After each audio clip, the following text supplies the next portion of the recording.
and welcome back to Bookish Theories. In today's video, we'd like to talk about ENHYPEN's Sacrifice Hit Me Up, focusing on a little breakdown of the lyrics in a music video to see what they can tell us about the meaning of the song and its connections to the story. Now, as Son himself explained, Sacrifice Hit Me Up is a song promising the ultimate sacrifice and dedication for one's destiny. This is a track that has multiple layers of meaning. For one, it's obviously connected to Dark Moon the Blood Altar, so please beware of spoilers ahead. Then it continues the parallel story of Dark Blood, because it's a concept album and all the songs are connected by the same narrative. And on top of that, the video also has a lot of symbolic imagery to unpack, so let's start from the beginning and go from there. Now, on a general level, Sacrifice is a song that expresses a person's willingness to sacrifice themselves and embrace their fate. In terms of style and vibe, Jake actually compared it to Fever because it has the same alluring concept, but it also deals with the same desire and longing for a person that has taken over them completely. As the darkness of the night suffocates them, the only way to escape oblivion is for them to be saved by their lover, but this act of salvation is only possible if they sacrifice themselves to the other person. To survive the threat of oblivion and not be forgotten, they must dedicate their life to their lover, offer themselves up to be devoured, and welcome the brightness of this loved one as the only light in the darkness. Now, depending on the context, this story of love, sacrifice, and salvation can actually be interpreted in different ways. When it comes to Dark Moon the Blood Altar, for instance, the concept of them offering themselves up as a way to be saved can actually be connected to the origin story of the 7 vampire lords. In both the webtoon and the Wattpad, the 7 knights acquired their special powers because of Princess Selene, who in turn was the past life of the reincarnated Sua. In order to protect them from the evil Chancellor Dardan, Selene decided to share her own powers with the lords, so during the ritual on the Blood Altar, the princess began to shine bright as the boys drank her blood. Since they fed on her, she became a part of them, but her sacrifice was forgotten the moment they were sent to the future in order to be saved. When they eventually meet Sua, the boys end up remembering that they were destined to be connected by blood, so they reconfirm their loyalty to the girl and dedicate their life to her. Now, in Sacrifice, the lyrics reference the knight's devotion to their savior, but other details of the story are mentioned just as well. For one, the idea of the princess shining bright and becoming their new light is a recurring theme in ENHYPEN's lore. They mentioned eating, given and taken, drunk and dazed,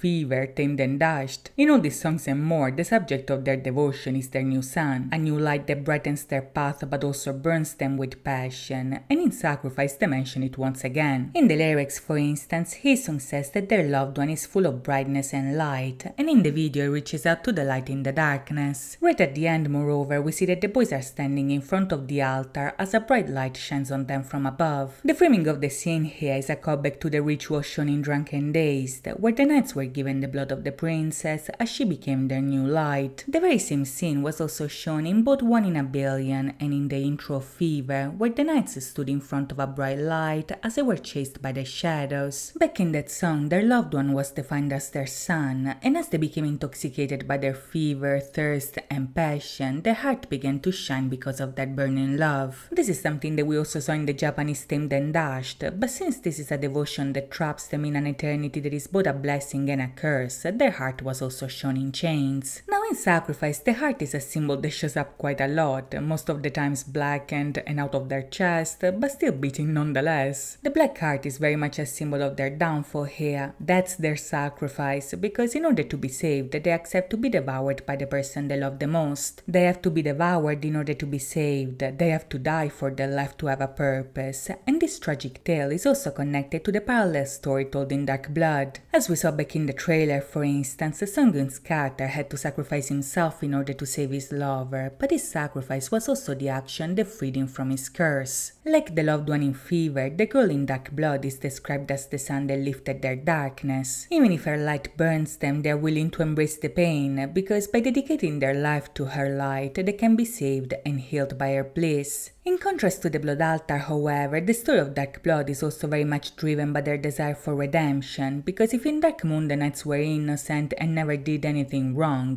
in Dark Blood the story is quite different. In Fate, for instance, the story begins with the boys meeting a special somebody on their way to fulfill their future. This entity decided to trust them and give them power, so the moment they were beaten, this person became a part of them. As time went on, however, love became greed and erased itself. This greed made made them forget their lover and trapped them in the waters of oblivion, so their initial blessing turned into a curse that transformed them into a monster that couldn't even die but only wander. After traveling through time and space, they eventually managed to escape this haze, and when they did, the mark on their neck reminded them of their fate. Following the blood connection they had in the past, they were able to find their lost love, and when they finally reunited, they begged them to kiss them and bite them so they could re-establish the bond they used to share. This is what Bite Me was all about, but that was just the beginning. As they foreshadowed in the lyrics, they wanted more than be kissed and bitten. They wanted to be devoured by their lover, which eventually leads us to sacrifice, where they beg to be eaten to be saved from their eternal punishment. In the lyrics, they want to sacrifice their dying heart and dedicate their life to their loved one, because in doing so they can achieve redemption for their sins. In Dark Blood, their downfall was caused by their arrogance and greed, so they want to find forgiveness by devoting their life to the lover who gave them power to begin with. Giving themselves to this person is also the only thing that can save them from being swallowed by the river Lethe, which in turn is the river of forgetfulness of Greek mythology. In the lyrics, this oblivion is a double threat, because there is to forget but also to be forgotten. If they're not saved, they can get lost in the maze of forgetfulness, so they embrace their sacrifice as the only way they can find grace. Incidentally, this can also be seen as a metaphor for their idol journey. In real life, it's engines the entity that gave them power, and only through them ENHYPEN can find bliss and be remembered. From this perspective, Sacrifice is also a song dedicated to you, who are their light in the darkness. For them, you are the perfect one who will save them. You are the one who gave them power to fulfill their future perfect, so in return, they make the promise to dedicate their life to you. Now, last but not least, we finally get to the video, where ENHYPEN become fallen angels who try to find their way back to the top after their downfall. Their journey towards salvation is almost represented like Dante's quest in the Divine Comedy, which is an Italian poem divided into 3 books, where Dante is chosen to visit hell, purgatory and paradise in order to tell people what's in the afterlife. Like Dante in the poem, the video shows us the members in 3 different realms. We see them being punished in hell, redeeming their sins in purgatory, and eventually ascending to paradise after successfully washing away their sins. If in Greek mythology the river Lethe is a river of the underworld where the dead forget about their life, in the Divine Comedy the Lethe is actually a river located on the mountain of Purgatory, where the penitents have to wash the memory of their sins before finally ascending to paradise. Now, even if in the video we don't see them bathing in the river, we do see them standing on top of a mountain surrounded by a river and leading up to a staircase to salvation. At the beginning, the video opens with an intro showing the members after their downfall. Jungwon is approaching the river, Sonu is laying in a nest of black feathers, and in general we see them either confronting their own reflection or suffering by themselves in their own hell. After the title card, the story goes back to show us what they lost and the reason why. Once upon a time, the boys were in paradise, and a divine entity blessed them with a great power. In the video, this power is symbolized in different ways. Sonu, for instance, is given wings,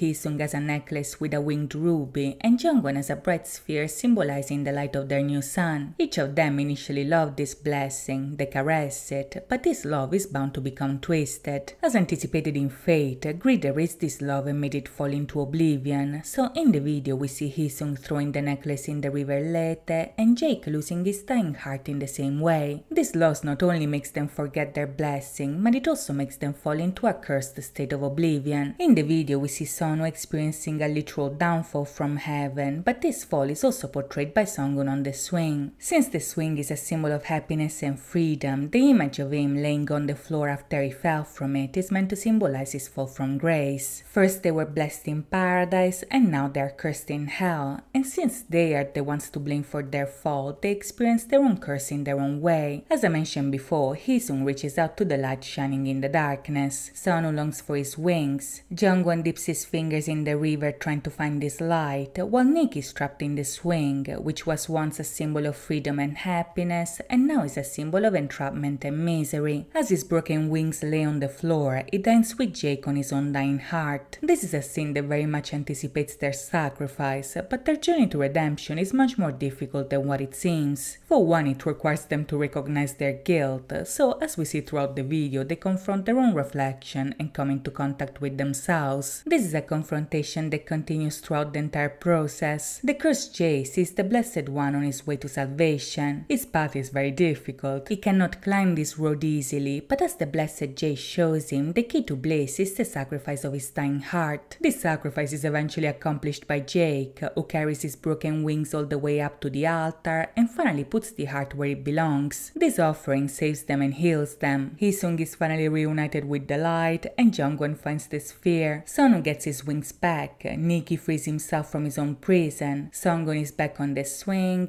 and Jake can finally stop his climb. By the end, they free themselves from their curse and go back to paradise, where the light of their loved one shines brighter than ever. This sacrifice worked, so now their fate is graced by bliss. Following the order of the album, the story should continue with Chacon, but to see what's in store for us, for now we'll have to wait and see. In the meantime, however, I hope you guys enjoyed this video, and if you did, please think about liking and subscribing. As always, thank you so much for watching, guys. I'll see you next time. Bye bye.